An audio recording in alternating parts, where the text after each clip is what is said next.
Hello, everyone, and welcome to our webinar. I am Christina Morris, and I will serve as your administrator for the next hour. You have joined us for our Gaming in Crisis, the Path Back webinar series. We are very excited to have an expert panel to present this information to you today.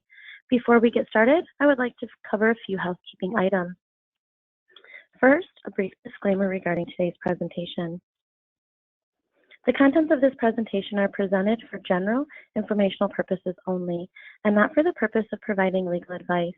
You should not consider any information provided to be legal advice and should not act upon any such information without seeking professional counsel. Use of this material for your attendance at this seminar does not create an attorney-client or any other relationship with the moderators, speakers, or panelists. I would like to now take a moment to thank the state associations from Colorado, Illinois, Indiana, Iowa, Louisiana, Michigan, Mississippi, Missouri, and Nevada for coming together to help promote this webinar series to their tens of thousands of employees and members who have been impacted by the world events. I would also like to thank the Innovations Group, Regulatory Management Counselors, and the Global Gaming Business Magazine, who combine their talents and expertise to present the webinar series designed to help gaming companies, including operators, manufacturers, suppliers, as well as executives, employees, investors, and customers, navigate the new normal as we struggle through and emerge from the devastating effects of the coronavirus pandemic. Throughout the course of the crisis, the Gaming in Crisis webinars are charting the path back for all segments of the industry in their respective fields. We'll examine each and every impact with opinions and suggestions on how to mitigate those impacts. Next up in our webinar series, Reopening Realities, Cautious Celebration and Planning for the Future. This webinar will take place Thursday, June 11th at 2 p.m. Eastern Time. You can register for the webinar at casinowebinar.com. To help facilitate efficiently and respect your time, all participants will be on mute during the duration of the event. If at any time you'd like to submit a question, you may type it in the questions box on the right side of your screen. Please note that today's presentation will be recorded. The recording will be shared with all attendees after the webinar has concluded. A copy of the recording will also be made available at casinowebinar.com. I will now turn it over to Mr. Michael Soul of the Innovations Group to begin today's discussion. Michael? Thank you, Christina. So before moving in today's program, I again, as we've done every week, just wanted to update you on the context of our webinar series based on what we're seeing in the gaming industry and its ongoing recovery today. Those of you who have followed the series may recall that our original goal was to provide feedback from diverse industry peers on how they and their organizations were managing through the COVID-19 crisis. In our last session, we turned briefly to online gaming, which has enjoyed a potentially lasting business advantage during the crisis. But today we turn back and focus squarely on reopening, recovery in the future, primarily in the bricks and mortar space. It's a bit premature to fully interpret the reopening experience with only a handful of properties open. However, we are seeing positive signs, at least with respect to demand. And we are going to begin for the Innovation Group's part, surveying customers this week that are actually playing in casinos to determine how that experience has been. However, key in the reopening process and the planning for reopening is the treatment of the facility, design, equipment adaptations for now and into the foreseeable future. And that's the topic we've landed on for today's webinar. So with that, I am pleased to present the program, Design Changes. What will a casino resort look like in the wake of COVID-19? I'd now like to provide a brief introduction on the backgrounds of each of our presenters. First up today, we're going to have Frank Friedman, who's the COO of the Four Winds Casinos. As most of you will know, assets that have become multiple assets, a portfolio driven by the Waukegan Band of Potawatomi Indians. Prior to this position, Frank had roles at Trump Resorts, including Vice President of Hotel Operations, Vice President of Food and Beverage, both at Trump Plaza. Next, we're going to have Nathan Peak today. Nathan is a principal and design partner at HBG Design, Midak Bobo Group, to those of us who know and love the firm. As a design discipline leader at HBG Design, Nathan is passionate about creating engaging and uplifting expressions of architecture grounded in the vocabulary of culture, art, and geography in this age. Nathan's work has been a hallmark of the firm's casino resort practice for over a decade. His every project is uniquely rooted in the narrative and vernacular of a particular region to give a sense of place. His broad abilities have been extremely effective in visually interpreting client culture. And we should point out that he has been involved in, with Frank and Four Winds in their work, both in their original design and in the reopening planning process. So that will be an interesting dynamic today. And then finally, we're going to move on to Robert Godowski, who's a principal and director of hospitality design at JCJ Architecture. As principal director of hospitality there, he is entrepreneurial-minded architect and planner who excels in the cross-functional environments of luxury hospitality and mixed-use development strategies. Spending the majority of his career in Las Vegas and Asia, Bob has collaborated with a diverse range of international operators and, to add some color to today's discussion, hotel operators. So Four Seasons, Starwood, Marriott, Hilton, and then Atlantis and Caesars in the hybrid gaming lodging group. So we will get into the conversations, and I'll give a brief introduction before each speaker about their specific topic. So I'll now turn it over to Frank, who is going to give us a window into the planning for reopening and adaptations at Four Winds. Yes, hello everyone. Thank you for participating. I appreciate this opportunity to present on behalf of the operators here at Four Winds Casinos, of which we have 4. Next slide, please. And there's a shot of our 4 casinos. The first in the top left is our New Buffalo property. That is our essentially flagship. That was opened in 2007. We worked with Urban Design on that particular project.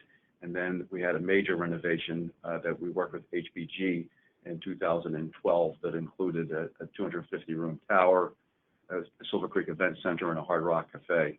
On the right there was our Dowagiac. That was our our second satellite property that was opened in 2013.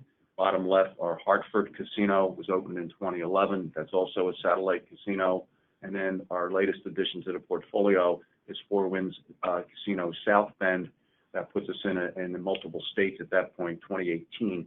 That's an entirely Class 2 at this time facility with north of 1,400 games and a poker room and multiple restaurant products. Of note is the fit and finish of all 4 facilities are at a Four Winds standard. And again, I think HBG has done a great job at helping to translate that image and standard throughout our portfolio. Next slide, please. Okay, what I wanted to cover was really some basic topics, and one is the preventive measures. Many of these measures you've seen out now as best practices being followed regionally and nationally. We are incorporating these as we speak with the temperature screening and technology that we've purchased for all 4 facilities with thermal cameras. The intent there is to make the entry into our facilities safe, but as least intrusive as possible. We will be adding social distancing and floor markers. Masks, at least at opening, will be required of our guests and our employees. We'll allow both to provide their own if preferred, and if they don't have one, we will provide.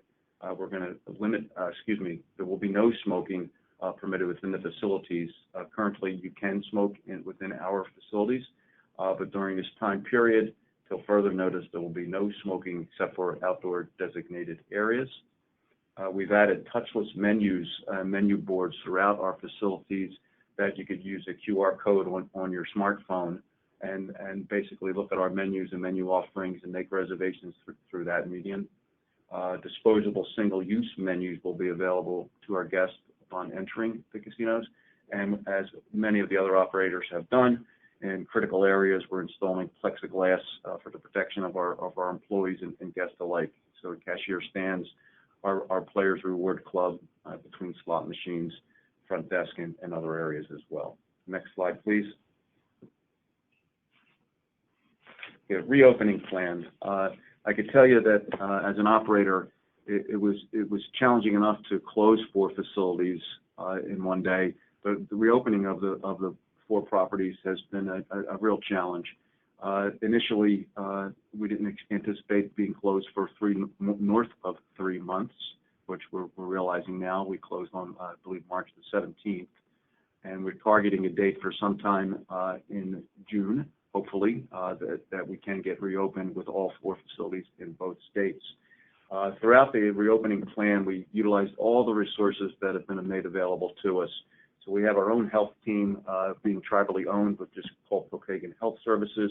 We also have our own police force, our own gaming commission. So the 4 different teams and others have worked together to what we think is the best possible plan of action to reopen not only safe and sound, but also in an environment where people will feel good and want to return. We have daily meetings and so forth to take care of those changes, and it's been a very fluid process. So best laid plans a week or 2 ago might have changed 3 times already as the environment around us changes, and as we continue to watch openings in Southern California, the Gulf Coast, and even here in Michigan to learn more about what are the guest expectations, how are they moving about or not, and all those sorts of things. We're in the middle of our staffing recall. That's significant. We furloughed 2,500 employees. A very daunting process to recall those folks in stages so that we're able to be set and ready, upon a targeted opening date. I won't bore you with all these different details, but there's several here we can talk about later with respect to time. But I'll sum it up by saying that we're taking every measure to make the facilities as safe and comfortable for our employees and guests as possible. Next slide, please. Multi-state information. Being in 2 states has posed some more challenges for us, as you could imagine. So there's different, there has been different state announcements regarding reopening plans. Indiana is further along than Michigan. And when you have, properties in literally our New Buffalo property is about 35 miles from our South Bend property. So it's a 40-minute drive. Our guests and employees go to both facilities. So we're doing everything we can to have it to be a very smooth opening in both facilities and have them, from the guest's perspective, be the same. And that's been a little bit challenging, but we're getting there. We use a lot of data analytics to keep us in lockstep with what makes sense with regards to a partial or limited opening with regarding staffing, procurement of all of the assets that we need to do that, and food and beverage and the like. As far as banks and financial information, a lot going on there. I guess the best way to sum that up would be that we've worked very closely with all of our financial partners, and we continue to do so to today, so that when it's time to open these doors, we're set and ready in that regard. Next slide, please. Restaurant and entertainment impact. Probably one of the bigger areas of opportunity and challenge for all of us, not only in the gaming industry, but in the hospitality industry in general. Reduced seating capacity in many of our venues and reduced offerings, it makes it more difficult for guests to enjoy a facility because we're letting less people in, and then less of an offering when they come in. What does that mean?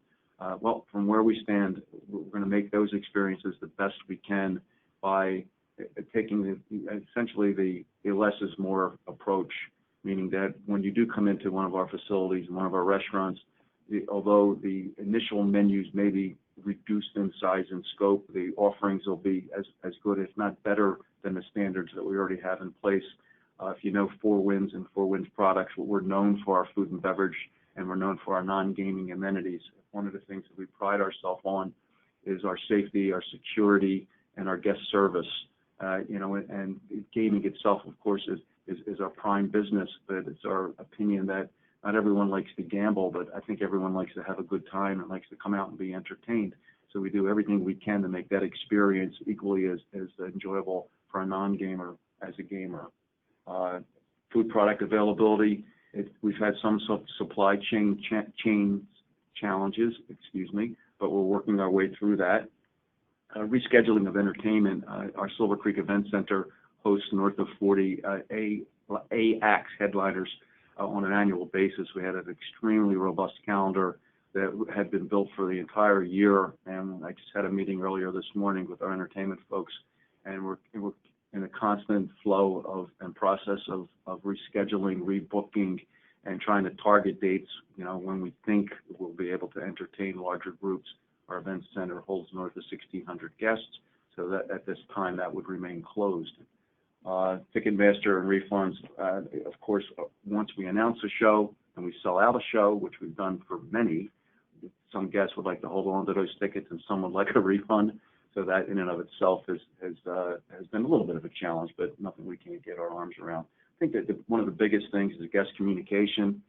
We've had multiple communications via our website, to our employees through an ESS platform, and also through social media with YouTube and the like. I think it's real important to try to keep as many as our guests and our employees informed as to the progress of our efforts throughout the closure to get reopened and what to expect upon re-entering all of the 4 casinos. Next slide, please. And I think this is the last slide. This is future capital discussions. I had some conversations with Nathan and Paul Bell and Dyke and others from HBG over the past several weeks. That what do these facilities look like when we reopen? What should we be doing with a temporary thought behind the capital expenditure, and what should be a long-term initiative and goal? I think there's some good opportunities there. We've talked about you want to have a safe environment. You want it to look and appear safe and sanitary. But I think that if you twist that a little bit and make it just a better gaming experience, and in addition to it being a more exclusive and a traded up to experience, it happens to be cleaner and safer as well. And I think to me that's an opportunity, and from a competitive advantage, can give you a leg up on the competition out there if we just provide a nicer environment with which once you're in, where you would feel real comfortable to come back. One of the concerns we have is that I think we'll be very busy initially, but again, I want to make sure we provide an environment where guests will jump through hoops to get in here and feel good about it once they're in, to the point where they'll be willing to come back. We're going to ask you to have your temperature taken. We're going to ask you to wear a face mask. We're going to ask you to do a lot of things that you don't normally have to do. And we're not in the business of telling people what they can't do. We like to tell people what they can do. So I think that's my last screen. I believe at this point it gets passed over to Nathan. So thank you. Yeah, Nathan, we'll go right into Nathan's presentation in just a moment here, but it should be complementary to Frank's. We're going to talk about the transformation of hospitality design, and he's got some good visuals planned for us as well. Nathan? All right. Well, thank you, Michael, and thank you, Frank. Appreciate that. Next slide, please. Again, as Frank mentioned, we really appreciate this forum to get to have this opportunity to speak to the industry. I think more than ever do we see the importance coming from a designer speaking with operations and management teams, with vendors, with outside consultants that do products. This is the time that we should begin to share this information. This is really kind of a beta testing time for us as we begin to reopen across the nation. And I hope to see more and more of these types of topics and discussions, because it's great just to share that information. So as I get into this first slide, our HBG, we basically shut our doors March 16th and became remote working. This is day 73, and not that I'm counting or anything, but this is day 73. And what we've learned to get used to is this open cycle of ideas.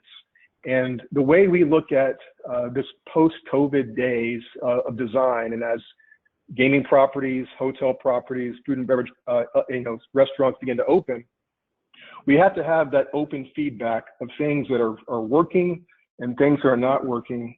So we have internally at HPG a weekly charrette that we encourage our clients to participate in. We have outside consultants and mechanical engineers. We contact vendors to see what is possible, what's not possible. If it's not possible, then let's just throw it out the door and keep moving. We realize that as we open the doors, a lot of the properties have been shut down for 2 months. Employees have been furloughed. There's not a lot of cash at hand. So as far as design, and design is an additive process, we got to think about design being something very simple and basically less is more. And we have space to work with. So how can you use that to your advantage? What is the low-hanging fruit that every property in this industry can look at to make the space feel inviting? So as I look at this slide right here, we started a team internally at HPG where we wanted to divide up the 3 big pieces: casino, food and beverage, and guest room. And I'm one of 5 other people on this committee. And we wanted to ask 3 challenges that we see from a design standpoint to be the things at hand. We have lots of regulations, and CDC has guidelines, and we need to, obviously follow those. But we also have to get back to what hospitality is. And hospitality is about a sense of escape. It's a sense of fun, entertainment, and we have to find that careful balance between those 2. So again, thinking about that first challenge is something to consider. We don't think hospitality experience has to be clinical. We don't want the check-in experience to be like a waiting lobby for a hospital or for an emergency room. It needs to be fun.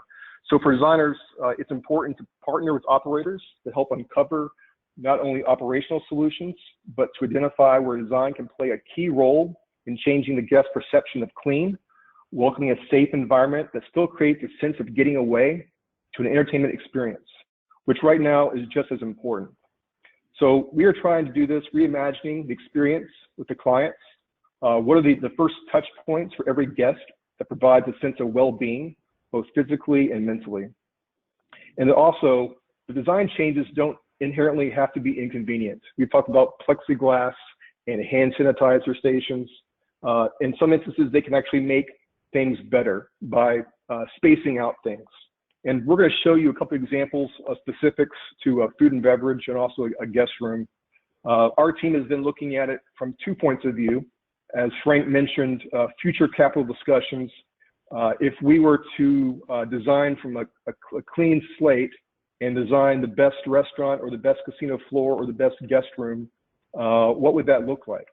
And then the other side of that is what we're also doing is more of the restoration reuse model, where we have lots of properties that need some thought about how to deal with that buffet or what to do with the guest room. What are little touch points that we can add to make it easier for operations, maintenance, and also the customer?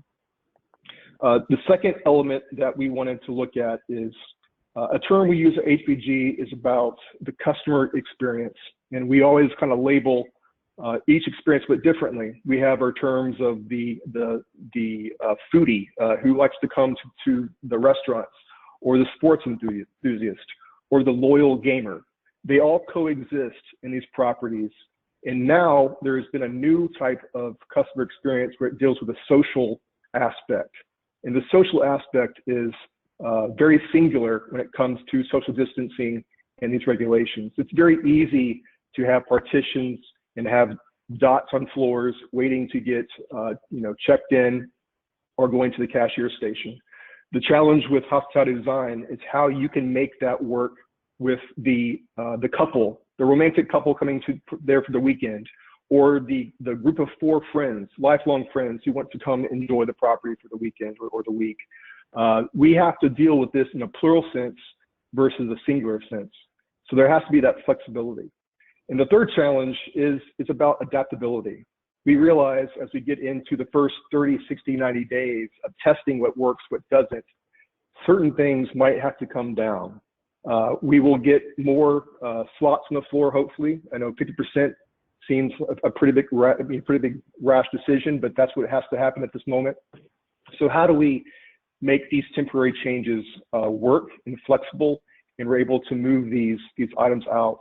And then lastly, to that point, we have to understand that there's a spectrum of customer, and some customers are going to be fine with whatever you put out there as far as keeping things safe. You know, some are going to be don't really care about the partitions or plexiglass, and we might have to protect them from themselves. And then the other spectrum of that is people who are not going to feel very safe. And we kind of have an internal team about what about Bob Wiley taking baby steps from the restaurant to the hotel room? What does that journey look like? And how can we incorporate design items to make everybody feel secure, no matter what the spectrum is for both sides? So those are the three challenges. Again, these are the three elements we looked at: casino, food and beverage, and guest room. For casino, the sanitization up front, we've been talking about, this is not really a design issue, it's more about operations, but the perception of clean and the optics of how you portray that is very key. And if I can just say one thing of anything, because this is a low-hanging fruit that everybody can do, is you have two things already that don't require any additional design. And one is your staff. Your staff is there, and we would like to see, I think it's a great idea, help promoting the optics of clean. So whether it's that same staff that was cleaning the casino at midnight, they might be walking the floor during the day as a team, so it's perceived optics that that property is very devoted to their cleaning program. Same thing with the hotel guest room. There's been ideas out there about just like a nicely sealed water bottle, putting a seal on the guest room after the housekeeping staff has gone through there, and your first guest who's checked in that guest room can peel back that seal and access that cleaned guest room. So the optics of clean is one element that I want to kind of reiterate. That's a free item. It's all about the employees and how you deal with cleaning. The second is just the space. Again, there's more space available in restaurants, more space available in the casino floors. There's a great way to help socially distance things. Don't even require partitions, and it's also free. So let's start off with the next slide. Next, please.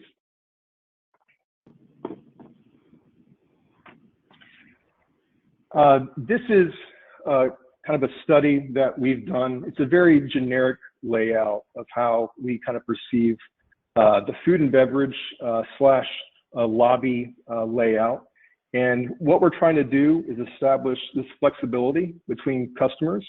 This establishes a single user, whether it's a business traveler or the lone gamer. It also looks at multiple people in a more contained zone that might be a private dining room, to a more open zone that could be some 2 tops or 4 tops.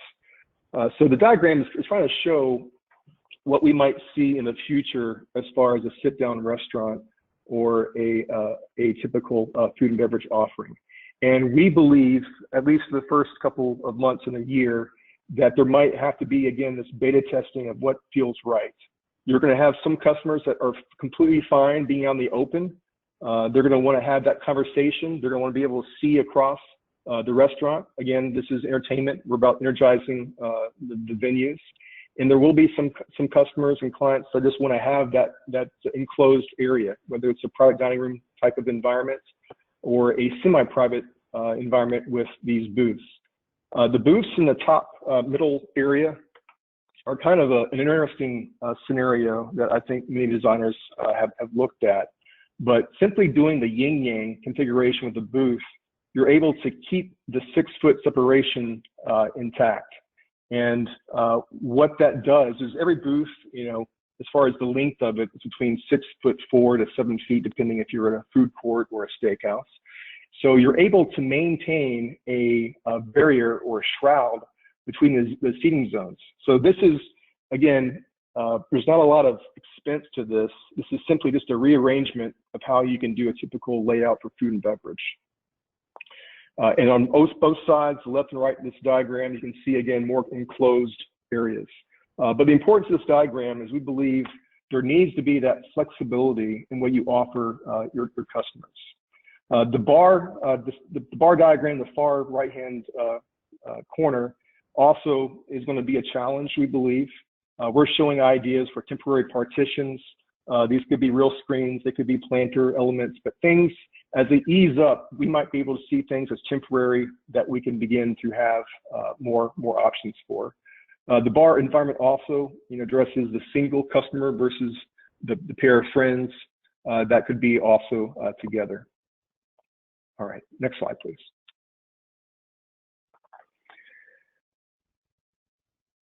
All right, so with that said, we have several different projects that are in the works as we speak. And about a month and a half ago, we came to the point where we need to have that conversation with our clients about what do we think is valid as of now. Is it really going to be full capacity for the casino? Is the buffet that we're currently designing really going to be available? Should we look at more offerings for kind of a food hall, high prep, high service venue? And so what has become of that is this diagram. This is again kind of a generic casino food and beverage outlet. If you can imagine the sea of slots in the casino on the far top left-hand corner of this, and the restaurant just to the south or the right of this diagram. This is kind of a theory of how we think food and beverage could work. And the big change that we think is going to be done is the opportunity for a self-pickup kiosk or an area to order and pick up food as opposed to just sitting down. So item number 9, that little 9 on the dot, is where the hostess would be. And in front of that, you would have the decision to sit down. And then the other option to the north of that, labeled number 1 and 13, is where you could sit to have your meal or pick up your pre-made meal. The other big issue with this is we think the display kitchen is even more interesting because it's about the preparation and the cleanliness of the food. So imagine full height glass partitions looking into the kitchen with the chef wearing gloves, nicely prepared. You can see how everything is pristine. That's going to be the optics of cleanliness. In this diagram, you can also see in the south of this plan where we've provided options for a more private option for guests to eat in these privatized rooms. Then you have semi-private options with the booths in the middle. And then you have the more open 2-top, 4-top with dividers if necessary in between. All right, next slide, please.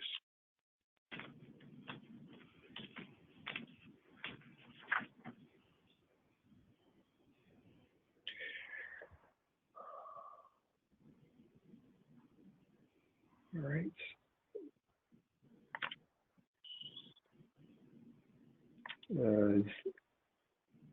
There you go.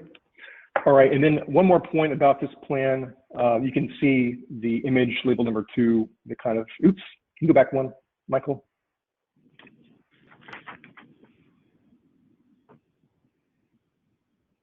Thank you. So the image label number 2 was that image of the looking into the kitchen and the options for looking into the cleanliness of it. As Frank mentioned, the way you order food, the possibility of not even having a menu, it's completely touchless. You could order through a QR code or through an app. I think those options are going to be considered as we go into the next couple months. One thing I did not discuss is the entire public restrooms. I know it's not a very fun topic, but we're looking at this as a completely touchless environment.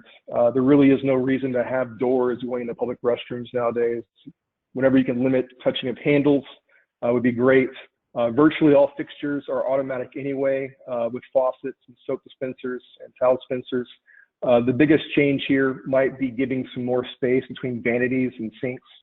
offering options for the actual toilet areas to open the doors through a foot stool or a foot rest. All right, next slide, please. And then this is just a diagram of that entire yin-yang booth. We are beginning to look at these through BIM modeling and modular designs because we think there has to be an adaptability, a flexibility in how we design.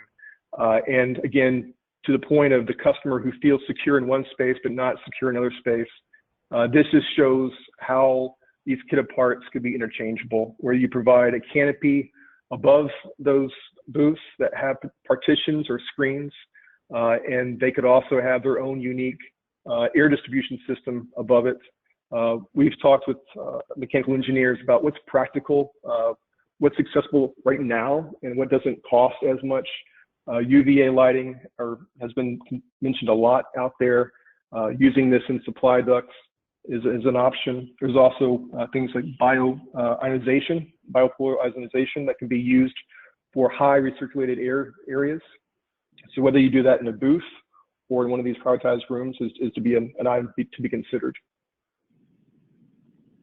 All right, and then the last slide, please. All right, this last slide is more of typically what we've been doing with our clients. It's more retrofit studies. This is an example of an existing guest room. And what we wanted to do is show in kind of a la carte ideas that we've heard in the industry, things that we've gotten from our consultant team about what can be done today. And the good thing about the guest room is back to this less is more. The more that you can get rid of the things that aren't as important, the less you have to clean, the less you have to keep in stock. So, you know, an easy one for at least the bed is the bolster pillows, some of the bed skirts. We see that the new guest room, the future, is going to be a lot more simplified. As far as finishes, carpet is going to be a little bit of a long-term solution. I mean, we see ideas of exchanging out carpet long-term with more elements of LVT. Luxury vinyl tile is becoming more and more used in the industry. As far as washing, it's going to be a lot less of a hassle to do that. And also the product out there is getting to be nicer and nicer to use. As far as the finishes, you know, there's lots of finishes out there in the industry that are easy to find. Microband, which is a company that's partnered with Sherwin-Williams Paints, they are already involved with Wilson Art and Formica, the leading laminate companies. There are products out there readily available today that can be applied to these solutions. Same thing with countertops. Natural stone is not the ideal material to use. It's so porous. Quartz and solid surface materials are a lot better to use. If there's anything real big to uncover about the guest room of the future is the idea of a mudroom. And the mudroom idea is about the first 4 or 5 feet. As you come into the door, there would be a way where you could isolate the rest of the room. All of your outside wear, your shoes are in this area and don't transition into that bedroom or into the bathroom area. And this is also, again, that way to have the optics of what's clean and what's not. The mudroom is also important because if we see trends for room service to come back or just ways for someone to deliver something to your room, having a transition table where that person comes into your room and don't go past that mudroom is a great way to kind of have that transition area. Closets, removing doors from closets, having more open closet ideas, it would be ideal as well. And then lastly, to touch points on this is technology-wise, if you look at the top 8 to 9 touch points in a room, whether it's TV remotes, switches, there are technologies out there today that could apply, whether it's Alexa voice apps and stuff like that could be done. So with that, I appreciate your time, and I'll pass it on to Mike. Thank you, Nathan. That's very insightful. We are going to now wax a little bit philosophical and take Nathan's cue about the room of the future and Bob's going to go into some of the bigger picture considerations and just what does the future have in store coming out of the COVID crisis. I think you'll enjoy his perspective, so I will turn it over right now. Michael, thank you. Good afternoon, everyone. I think we can move right into the first slide there. As a brief introduction to JCJ, for those who may not have heard of us, we're an architecture and interior design firm with an expertise in hospitality and casino design. Founded about 84 years ago now with 7 offices across the country, although we joke now that we have 150 offices now that everybody's working at home. So through the lens of the designer, and as Nathan alluded to and Frank alluded to, right, there's really 2 ways that we're looking at our response to the COVID-19 with our clients. First being today, right, that frozen moment in time when we need to address the very real situation that we are currently in. Now I say moment in time, but I think we'd probably all agree that this is likely counted in years. And then there's that long-term perspective. How does this permanently evolve our industry from a design perspective? I'm going to have the next slide, please. So as a blanket statement, I believe that today is probably worse than we imagine it to be. I hate to say that, but I believe that. But at the same time, I think that tomorrow is probably far better and far less rattled than I think we're all fearing, right? We continue to hear the term recovery.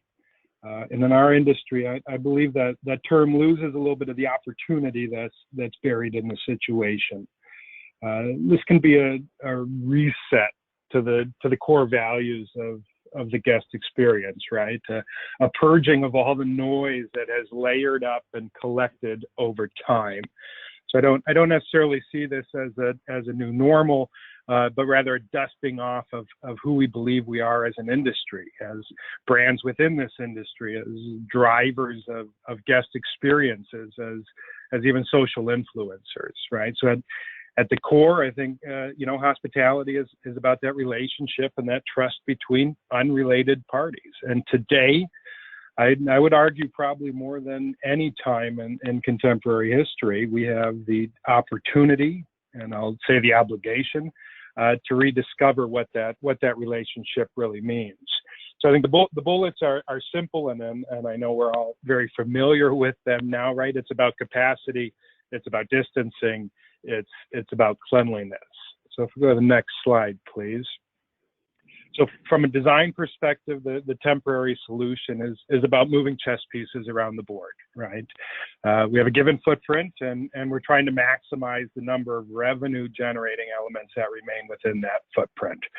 There are 32 pieces, and there are 64 squares on a chessboard, right? And in the end, we're not going to have 32 pieces. We need to prioritize, right? We essentially saying goodbye to the pawns here, right? We need to allocate values to individual guest experiences. We need to even allocate values to customer types. And we can't view this as 64 squares, right? As there's really 204 squares on a chessboard, which leads us to how we need to begin to view the flexibility and the utilization of space, which leads, of course, to how we will look to blur the lines between program adjacencies and begin to think how we use these overlapping spaces and even the thresholds between these spaces. Right? From a social perspective, I think it's about getting over this stigmatism we culturally have about wearing protection. And I say culturally because before joining JCJ, I spent 6 years living in mainland China, where the idea of a face mask is neither offensive nor peculiar, right? It's as intuitive as putting on shoes to protect your feet, or a seatbelt in a car, or a helmet on a bike, right? Our country needs to get there, and I would imagine we would all agree on that. So, the next slide, please. So in the short term, we're going to take that guest room. We're going to turn it upside down, and 80% of the things that fall from the floor to the ceiling will no longer be in the room, right? The magazines, the pens, the menus, the ice buckets, the mini bars, the decorative accessories. This list goes on. And then we're going to turn that room back over and evaluate how we can use that space in ways other than just sleeping, right? How do we look at enhanced dining, spa treatments, fitness, small gatherings, all happening within this space that we used to just assume and wrap our head around as a sleeping corridor. Right, then we're going to go ahead and we're going to take that restaurant, we're going to turn it upside down, and 40% of the things that fall from the floor to the ceiling will no longer be there. And another 20% of those things are going to be disposable or one-off.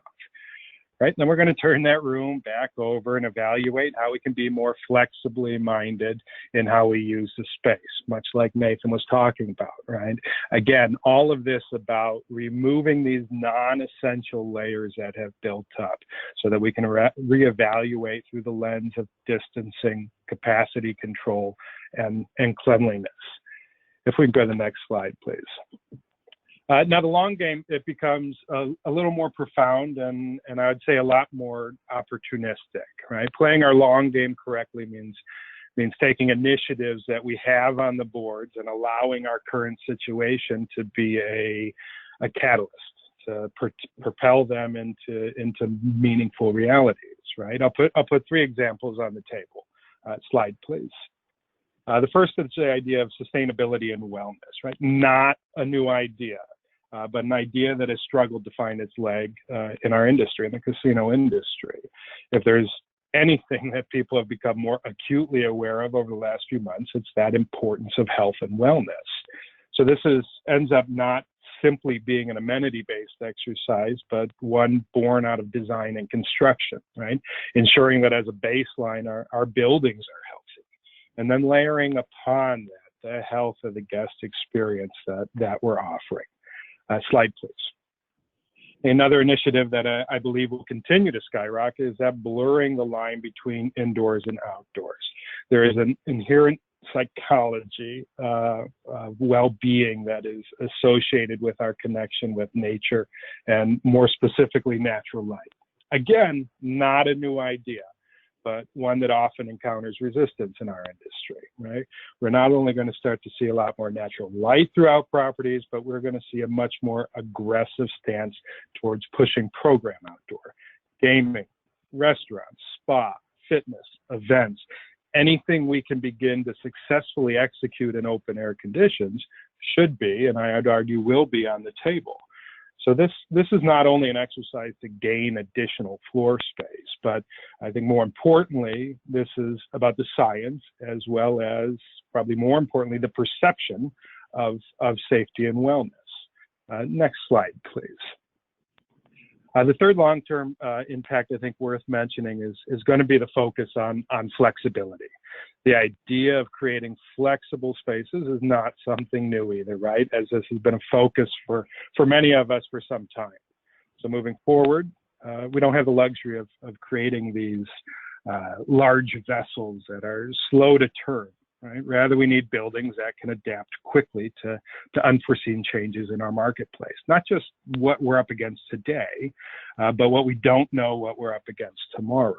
Right, so we're gonna find ways where properties are designed to be more flexible in terms of how we can program them, while at the same time not compromising that guest experience or even the ground that we've been gaining in terms of efficiency.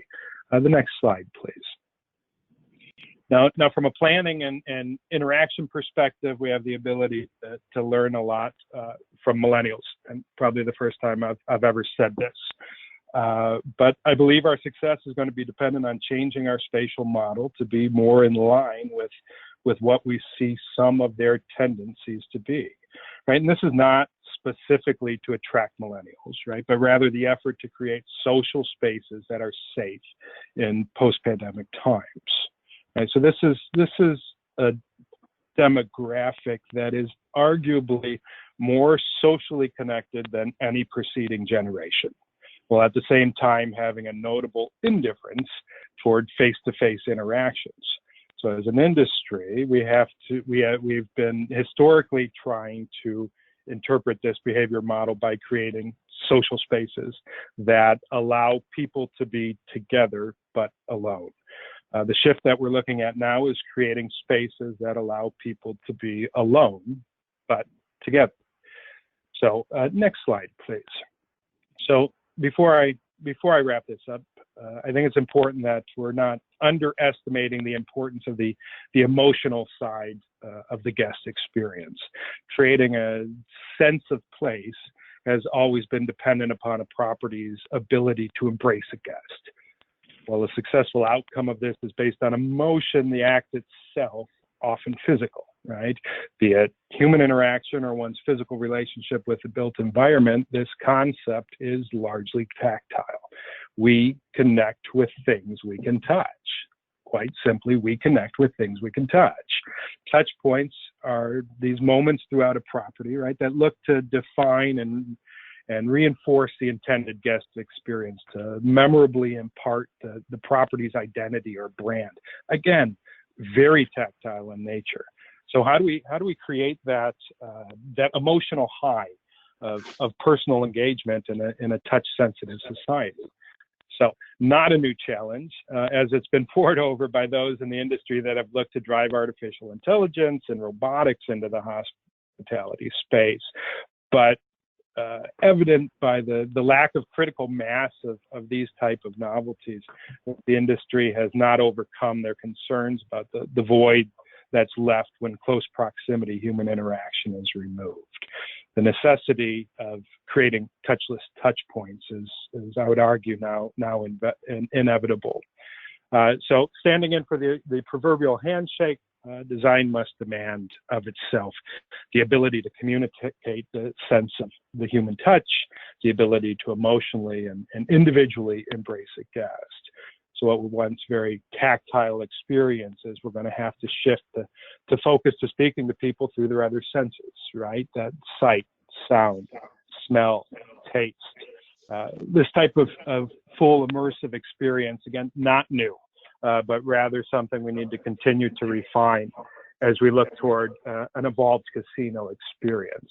And I think there's one last slide here as I wrap up and I go to confession here. I mean, I admit that on the onset of this pandemic, I think my perspective of how our industry was going to have to react in order to address this situation was pretty unattractive.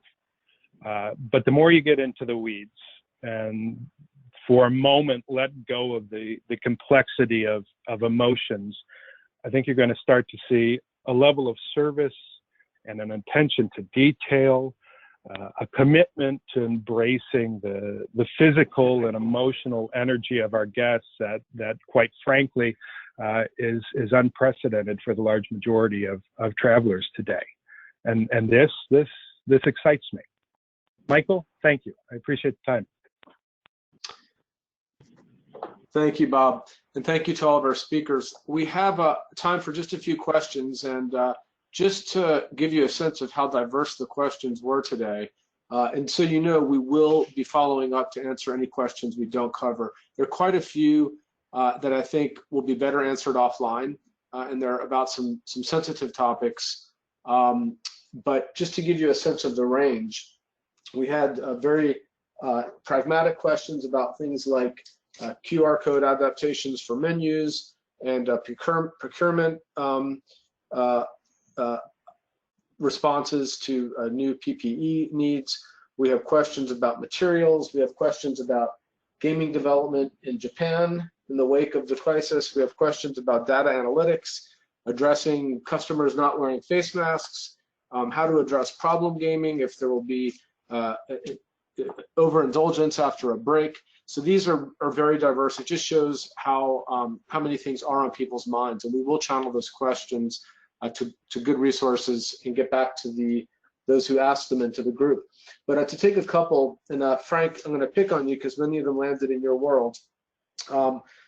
There's a very straightforward question about table games. Will you be reopening table games, and how do you look at table games versus slots in terms of reopening strategies?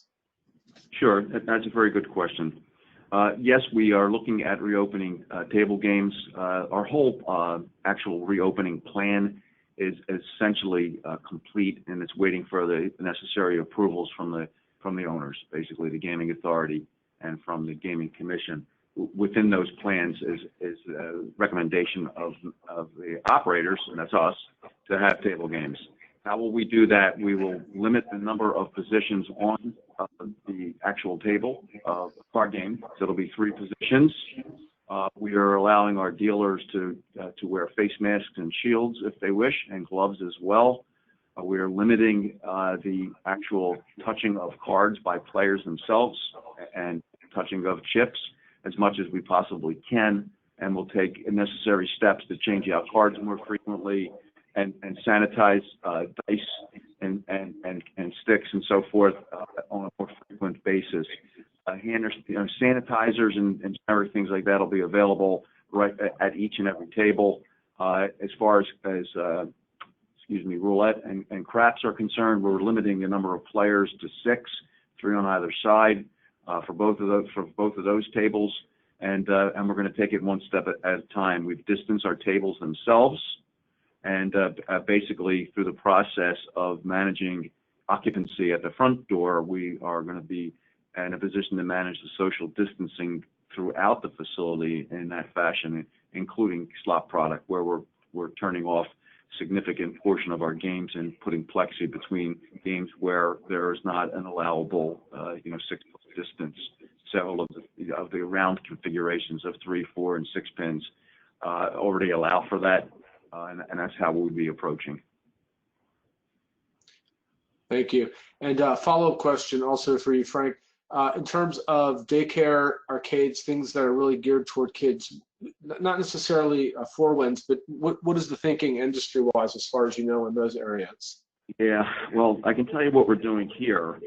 We have a Kids Quest here, and we're not going to be reopening that at this time. We're in our New Buffalo property, as long as a minor is accompanied by someone 21 or older. Previously, they were permitted access. We're not doing that at reopening, so we won't have any amenities offered for minors. What do I think about the industry? I think it depends on the environment. It depends on whether it's a destination resort where there are more comfortable things for minors to do, or regional gaming, and a lot of the amenities that we offer really are more adult friendly and adult oriented. Thank you. And I'm going to ask Bob, and then we'll have Nathan follow up with any different perspective. And this is really a question about procurement. And I think all of us know there's a whole new industry of fulfilling or attempting to fulfill needs, whether it's on the material side or operationally on the PPE side. How are, to your knowledge, procurement departments sorting out all of the noise? Are they trying to develop new relationships? Are they trying to stick with current vendors in such a regulated industry and manage that? And is there a fear of any shortages? And I'll just start with Bob, if you've gotten any sense of that, and then we can see what Nathan's perspective is.